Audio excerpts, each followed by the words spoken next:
penat, hujan lagi, penat kita tuan-tuan. Tapi kalau kita turun pagi tadi dengan niat ikhlas, niat kerana Allah, niat kerana nak cari sumber nafkah untuk diri kita, anak, isteri kita, ahli keluarga kita, dan pada masa yang sama dengan kekuatan yang ada tadi, kita nak bela agama Allah. Ada lebihan daripada sumber tersebut, nak wakafkan untuk masjid, untuk sekolah, untuk pondok, untuk anak yatim dan seumpama. Ada niat yang betul untuk agama Allah. Maka tuan-tuan, walaupun zahir gerak kerja tadi cari dunia, tetapi tuan-tuan, ni dia panggil ad-dunya mazra'atul akhirah. Dunia merupakan ladang bercucuk tanam dan hasilnya dituai di akhirat nanti. Macam tu. Niat bagi betul. Niat bagi betul. Bila mana niat betul, hak dunia pun dia akan jadi akhirat. Bila mana niat betul. Tapi kalau niat tak betul, hak akhirat pun belum tentu lagi nak jadi akhirat. Niat tak betul, amalan hak betul-betul akhirat dah. Tengok, dia tak bela kita di akhirat. Dia jadi fitnah pada kita, tuan-tuan. Pasal kita buka, tak buat kerana Allah. Seterusnya,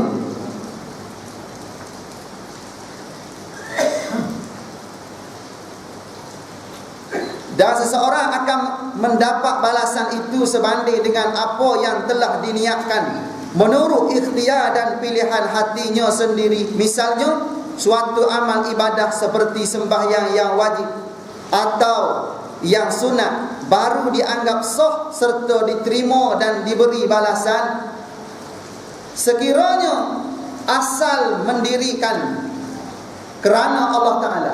Berkualitinya ibadah fardu ke, ibadah sunat ke, solat ke, puasa ke, apa saja.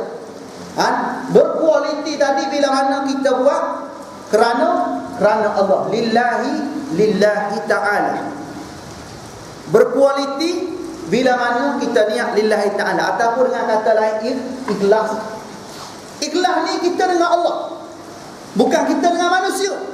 Kalau kita dengan manusia, contohnya, okey, ambil saya hadiahkan air ni, ikhlas daripada saya. Ikhlas tak? Ucapan tadi ikhlas dah, mulut, lidah kata ikhlas. Okey, ambil air ni, ikhlas saya hadiah. Ikhlas daripada saya, terima. Orang tu pun terima, saya pun terima. Ikhlas daripada saya, terima. Kawan ni ikhlas daripada saya bagi. Ikhlas tak? Belum tentu nak ikhlas lagi. Pasal apa? Ikhlas ni bukan ucapan dengan lidah. Ikhlas ni tuan-tuan, hati kita dengan Allah Subhanahu Wa Taala. Allah Ta'ala nilai hati kita dengan Allah Ta'ala. Kalau kita buat betul-betul nak persembahkan ibadah tersebut kerana Allah, maka tu ikhlas dia panggil. Apa saja halangan, kita tetap buat. Walaupun ada tak ada orang pun. Contohnya kuliah malam ni. Ada orang datang ke tak ada orang datang, kita tetap datang. Hujan ke ribut, mesti kita nak datang. Pasal apa? Pasal kita buat bukan kerana orang. Tapi kalau kita tengok, kalau jiran tu pergi, aku nak pergi. Kalau dia tak pergi, aku tak nak pergi. Tetap betul macam tu. Tu kita buat kerana orang. Nak. Bila mana kita tanam satu-satu gerak kerja, jangan campur aduk dengan, ataupun jangan bersyarikat, jangan syirik pada Allah Ta'ala dalam ibadah tersebut dengan maksud kita riak dalam ibadah kita. Dia panggil syirik kopi dia panggil. Bila mana kita buat ibadah tadi kerana orang, pasal apa kita datang? Dengan sebab dia datang. Kalau dia tak datang, kita pun tak datang. Kita dah buat satu benda syirik. Dan syirik apa tu? Syirik kopi dia panggil. Dia masuk dalam bab syirik kopi. Syirik secara sembunyi-sembunyi. Syirik kecil dia panggil, tuan-tuan. Dalam hati kita, kenapa sepatut kita buat lillahi ta'ala? Tiba-tiba kita buat kerana manusia. Allahu Akbar. Hak ni kita takut. Balik akhirat besok, buka buku amalan. Tengok. Hari bulan sekian-sekian. Tengok. Siapa tak ada ni? Sepatutnya ada amalan tersebut. Tengok rupa-rupanya kita syirik pada Allah Ta'ala dalam bab syirik khafi. Amalan tersebut dibatalkan oleh Allah Ta'ala dengan sebab kita buat kerana si fulan sebelah rumah kita. Maka Allah Ta'ala berfirman ketika tu, wahai orang yang syirik khafi, ataupun wahai orang yang riak semasa beramal, pergi minta amalan tu, pahala amalan tu dengan orang yang kamu tunjuk pada mereka masa kamu di dunia dulu. Minta dengan dia, jangan minta dengan Allah Ta'ala. Boleh macam tu? Tak boleh. Allah Ta'ala berlepas diri masa tu. Sebab tu sebelum kita di padang mahsyar, sebelum kita di hadapan Allah, kita buatlah kerana Allah. Bila mana kita buat kerana Allah, kita dapat redha Allah. Dan dengan sendiri kita dapat redha manusia, tuan-tuan. Tapi kalau kita cari redha manusia, kita dapat, tuan-tuan, redha manusia semata-mata. Dan pada masa mau kita dalam laknat Allah Ta'ala berpanjang. Laknat ni kemurkaan, kebencian daripada Allah Ta'ala. Hak ni takut kita, tuan-tuan. Benar-benar macam tu. Inilah yang dinamakan ikhlas, yang menjadi jiwa suatu amal. Dan amal yang demikian inilah yang diperintahkan Allah dengan firman-Nya, wa ma umiru illa liya'budullaha mukhlishina lahud-din hunafa wa yuqimus shalah wa yutuz zakata wa dzalika dinul qayyimah. Dan tidak diperintahkan mereka melainkan supaya menyembah Allah dengan mengikhlaskan agama kerana Allah, dengan menjauhi kesesatan, dan supaya mereka mendirikan sembahyang dan memberikan zakat. Kerana yang demikian itulah agama yang lurus. Ini gambaran, tuan-tuan, Allah Ta'ala terima ibadah kita berdasarkan ikhlas.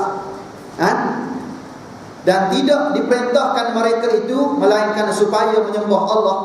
Ini tujuan kita dihidup hantar atas dunia ni kerana memperhambakan diri pada Allah. Bila mana kita perhambakan diri pada Allah, maka kita kena ikhlas kerana Allah. Dengan mengikhlaskan agama kerana, maknanya kita buat urusan agama kerana Allah. Jangan buat kerja agama kerana manusia. Kerja agama kerana manusia.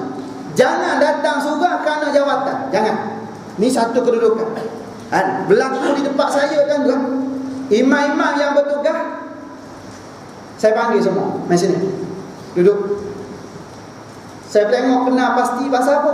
Hari bertugas dia datang, hari tak bertugas dia solat kat rumah. Kalau macam ni kata lebih baik tak pegang jawatan imam. Kalau kerana sebab kita jawatan imam semata-mata kita datang masjid, kata tak payah pegang jawatan imam. Tak payah jadi ahli jawatan kuasa masjid. Kalau macam senyaplah tu. Ada bantahan, senyaplah tu. Kalau ada bantahan, kita paku sikit lagi, tuan-tuan. Tak berani berlaku. Lepas pada tu baru pergi, tuan-tuan. Dia ingat datang masjid ni, tuan-tuan, kerana jawatan imam. Sahabat-sahabat dulu, tuan-tuan, zaman Nabi dulu, zaman Sayyidina Umar dulu, orang hak tak datang berjemaah, tuan-tuan, Nabi suruh pergi bakar rumah orang macam ni. Zaman Sayyidina Umar suruh pergi bakar juga, suruh budak-budak kumpul kayu api pergi bakar rumah orang ni. Kena hak rumah kena bakar tadi, rumah siapa? Rumah imam. Ni imam makuk, tuan-tuan. Dia tak pergi solat, tuan-tuan. Dia pergi bila? Masa dia bertugas. Tak kena kalau macam ni kata. Tak betul cara macam ni kata. Sepatutnya kelebihan ada pada kita, tuan-tuan. Bila mana kita dilantik sebagai imam di masjid lebih-lebih lagi, maka kita menjadi tempat pandang masyarakat. Masa kita jadi imam kita datang, masa kita tak jadi imam kita datang. Masyarakat tengok, oi, bagus. Bagus, pasal contoh dalam masyarakat. Contoh dalam masyarakat. Kita tengok dia ni masa bertugas aja ada. Saya, tuan-tuan, hak satu angkatan kita pun kita hentam juga, tuan-tuan. Tengok apa pasal macam ni kata. Masa dia bertugas ada, masa dia tak bertugas tak ada. Okey, siap. Tunggu masa. Saya panggil semua, duduk. Kita cerita. Mula-mula okey, lama-lama okey. Ni poin yang hari ni kata ni. Satu je poin penting. Dalam sekali kita dah bagi, ada nak bantahan ke, rasa tak puas hati ke, cerita. Jangan cerita kat belakang, rugi pahala kita beramal sebelum ni. Senyaplah, betul Ustaz. Kalau betul, anak-anak lepas ni kata, kecuali tertidur. Ni, tuan-tuan, sekali-sekala. Betul tak? Hatu baru ter ni sekali-sekala. Tapi kalau berkala-kala tu bukan ter. Tiap-tiap hari macam tu, tuan-tuan. Maknanya kita pegang jawatan di masjid kerana apa tu? Kerana allowance, kerana upah semata-mata. Silap tuan-tuan. Bila mana kita buat urusan dunia, sepatutnya kita ambil dunia. Ni kita buat urusan akhirat, kita dapat dunia dan kita dapat akhirat. Rugi tak? Rugi. Dah kita duduk urusan akhirat dah, rugilah tuan-tuan. Kita bagi yang jantung tu menung habis. Kita tak apa elok tu kata. Kadang-kadang saya cerita dalam mesyuarat awam. Pasal apa? Kadang-kadang masa nak lantik jadi pengurusi masjid, ahli jawatan kuasa masjid, ramai datang. Buat undian. Sokong. Tu dia. Lepas tu dah dapat jawatan, tak datang lagi. Nanti siap kata. Siap. Kita nak tahu macam mana dah. Kita bagi tuan-tuan. Kalau macam tu kata kita bagi. Lepas tu saya bagi tahu awal-awal ni. Bila mana ahli jawatan kuasa, jabatan agama tuan-tuan, tunggu padam nak buat mesyuarat agung masjid. Saya ambil mic. Kata minta maaf, sebelum kita buat pemilihan ni saya nak cakap 5 minit. Bukan nak kuliah, bukan nak ceramah, 5 minit peringatan untuk diri saya sendiri. Kenapa? Kerana kita pegang jawatan di masjid, di surau, di mana-mana ni amanah. Tuan-tuan. Bila mana amanah, kita ditanya di hadapan Allah Ta'ala. Sebab tu jangan tawar diri. Janganlah lantik tengok-tengok ni pasal apa? Pasal dia pak saudara kita. Kita tak tahu dia ni macam ni. Lalas sekali fitnah pada kita. Tapi kalau orang lantik kita tak nak. Orang lantik juga orang tahu kebolehan kita. Tiba-tiba terlantik kita tuan-tuan. Maka kita buat sekadar mampu kita tuan-tuan. Kita bukan minta jawatan. Kelemahan-kelemahan berlaku tu tidak dikira kelemahan ketika itu. Tapi kalau kita minta hari ni tuan-tuan, macam minta lah tuan-tuan. Siap bayar tuan-tuan hari ni. Bayar lagi tuan-tuan. Kau pergi ni siap ada senarai nama. Ni. Kalau dia ni dilantik sebagai ni, kau angkat tangan. Kalau tak, jangan. Pastikan grup-grup ni kalau. Tu dia tuan-tuan.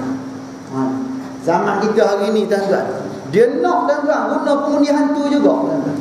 Semua sudut nak pemilihan masjid surau pun guna pengundi hantu juga. Allahu Akbar tuan-tuan. Dia tak tahu benda ni benda melibatkan akhirat tuan-tuan.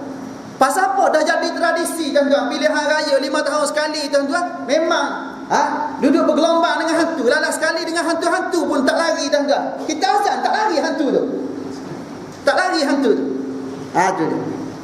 Masalah ni dalam masyarakat kita tuan-tuan. Bila mana benda-benda macam ni tuan-tuan, keikhlasan tu tak ada dah. Lalas sekali benda-benda luar jangka berlaku kita tengok. Dalam sekali lepas pada pemilihan tu kita tengok apa-apa berlaku tuan-tuan. Hak ni macam ni, hak ni macam ni. Hak tukang cakap lah di tuan-tuan. Maaf cakap. Betul tak? Hak tukang komplain ni tuan-tuan. Allahu Akbar tuan-tuan. Siapa jadi pengurusi, siapa jadi imam memang kena kebal tuan-tuan, kebal. Kena gini. Tak gini macam ni. Hak ni nak macam ni. Hak ni nak macam ni. Kalau nak ikut semua tuan-tuan, hak orang nanti dia jadi tuan-tuan kalau macam ni. Kalau kita buat ni tak betul semua tak betul. Apa tu hak betul benda? Hak betul tu benda. Hak betul boleh cakap saja tuan-tuan. Tak boleh buat apa. Sebab tu paling besar kemuncak pada hari ini keikhlasan hati kita. Bila mana kita buat tadi kerana keikhlasan hati kita, kerana nak cari redha Allah, maka kita dapat redha manusia sekeliling kita. Tapi kalau kita cari redha manusia, kita tak dapat redha Allah Ta'ala. Mana nak ketika tu? Nak redha Allah ke redha manusia?